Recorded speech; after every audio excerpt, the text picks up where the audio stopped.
Hello friends, সামনেই নববর্ষ চলে আসছে। তাই নববর্ষের জন্যে আমরা বাঙালিরা তো ভালো ভালো রান্না বাড়িতে বানিয়েই খাই। তো আজকে আমি খুব সহজ পদ্ধতিতে একটা রান্না করেছি, তো তোমরা সকলেই এটা জানো। তো আজকে আমি বানিয়ে ফেলেছি পায়েস। তো এই নলেন গুড় দিয়ে পায়েস খেতে দারুণ লাগে। তো যাদের বাড়িতে আছে তারা নলেন গুড় দিয়েও নইলে অমনিই করো। তো চলো কীভাবে বানিয়েছি দেখে নাও।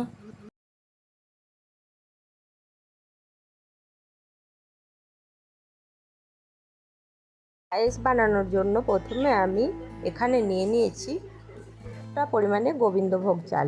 তো এই গোবিন্দভোগ চালের পায়েস করলে দারুণ সুন্দর হয়, সেন্টও ভালো হয়, খুব সুন্দর খেতেও লাগে। তো চালটাকে আমি ভালো করে এখানে ধুয়ে নিলাম। ধুয়ে নিয়ে এখানে একটা কড়াই নিয়ে নিয়েছি। কড়াইটা গরম হলে তার মধ্যে দিয়ে দিলাম ঘি। তো ঘিটাও একটু গরম হয়ে গেলে ধুয়ে রাখা চালটা আমি এই ঘিয়ের মধ্যে দিয়ে দেব। দিয়ে হালকা একটু নাড়াচাড়া করে নিয়ে তারপরে আমি এর মধ্যে দিয়ে দেবো চাল হিসাবে তোমরা দুধ দেবে। দুধ যত দুধ দিয়ে বেশি ফোটাবে জিনিসটা তত ভালো হবে। আর সবসময় পায়েসটা চাইবে একটু ভালো গাঢ় দুধের বানানো। তো আমি এখানে এইটুকু চালের জন্যে নিয়ে নিয়েছি, দেখো 3 বাটি পরিমাণে দুধ। একটা বাটি আছে, ওই বাটিটার পরিমাণ করে 3 বাটি পরিমাণে দুধ নিচ্ছি।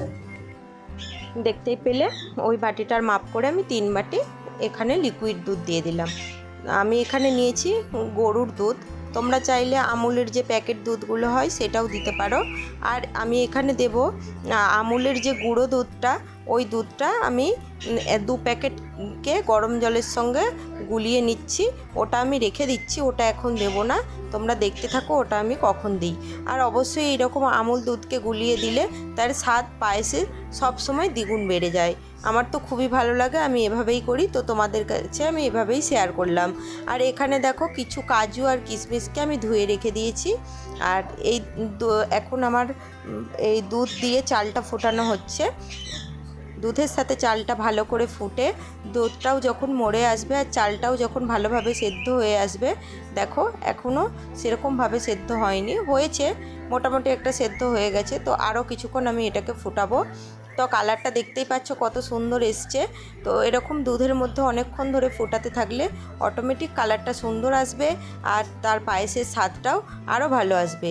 তো ওই দুধটা, লিকুইড দুধটা কমে কমে অনেকটা হয়ে গেছিলো। তো আমি এখন দিয়ে দিলাম যে আমুল দুধটা গুলিয়ে রেখেছিলাম, ওই আমুল দুধ গুলানোটা আমি দিয়ে দিলাম। দিয়ে আবার কিছুক্ষণ আমি এটাকে ফুটতে দেব। তো এটা ঢাকা দিয়েই আমি ফোটাচ্ছি হালকা আছে, যাতে আমার চালটা সুন্দরভাবে সেদ্ধ হয়ে যায়। তো দেখতে পাচ্ছ চালটা সুন্দরভাবে সেদ্ধ হয়ে গিয়ে কতটা বেড়ে গেল। তো চালটা আমার প্রায় সেদ্ধ হয়েই গেছে। তো এখন আমি এর মধ্যে দিয়ে দিলাম যে কাজু আর কিশমিশটা রেখেছিলাম, সেই কাজু কিশমিশটা দিয়ে দিলাম। একদম গ্যাসটা আমার কমানো আছে। তো বন্ধুরা এরকম কমিয়েই করো, খুব ভালো হবে জিনিসটা। তো একদম গ্যাসটাকে কমিয়ে কমিয়ে আমি রান্না করছি। আর বন্ধুরা ভিডিওটা আমার ভালো লাগলে অবশ্যই করে লাইক, কমেন্ট, শেয়ার করো। আর অবশ্যই করে আমার চ্যানেলটিকে সাবস্ক্রাইব করে পাশে থাকা বেল বাটনটি বাজিয়ে দিও। দেখো এই পায়েসটা যখন দুধটা একটু কমে আসছে তখন আমি এর মধ্যে দিয়ে দিলাম কিছুটা পরিমাণে চিনি। তোমরা যে যতটা পরিমাণে মিষ্টি খেতে ভালোবাসো সেইভাবে চিনিটা দিও। চিনিটা দেওয়ার পরে চিনি থেকে একটা জল ছাড়বে, তো সেটা একটু দুধটা আবার একটু পাতলা হয়ে যাবে। তো তারপর আবার একটু ফুটিয়ে নেব। আর এখানে দিয়ে দিলাম নলেন গুড়। নলেন গুড়টা ছিল শুকনো, সেটাকে আমি একটু কেটে নিয়েছিলাম, দিয়ে সেটা আমি দিয়ে দিলাম। এটা একমাত্র দিলাম এর স্বাদ আর এর কালারটা হালকা একটু আসবে বলে, আমি এই কারণেই দিলাম। না হলে তো দেখতেই পেলে আমি চিনি দিয়ে ফুটিয়েছি। তো চলো, অবশ্যই এই রান্নাটা নামানোর আগে 2-3টে এলাচকে একটু ফাটিয়ে আর একটু অল্প ঘি অবশ্যই দিয়ে দিও। তো এখানে দেখতে পেলে আমি ঘিটা দিয়ে দিলাম অল্প একটু। আমি এলাচটা যখন দিয়েছিলাম ওটা না স্কিপ, মানে ক্যামেরাটা ধরতে ভুলে গেছি, তো সেই কারণে ওটা স্কিপ হয়ে গেছে। তোমরা অবশ্যই কিন্তু এলাচটা ফাটিয়ে দিও। আর আমি পায়েসে কোনো দিনও নুন দিই না। দুধের কোনো জিনিসে আমি আগেই বলেছিলাম নুন দিই না, তো আজকেও আমি পায়েসটার মধ্যে নুন দিলাম না। তো চলো বন্ধুরা, আমার পায়েসটা এখন রেডি হয়ে গেছে। এবারে আমি এটাকে নামিয়ে নিই।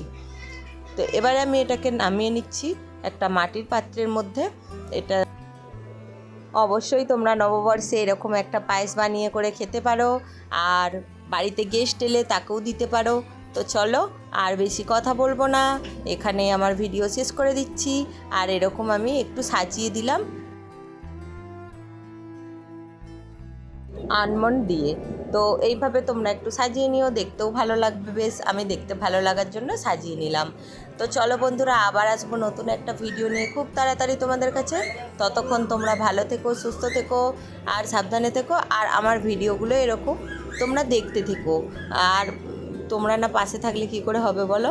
তো চলো বন্ধুরা, এখন আসি, টাটা।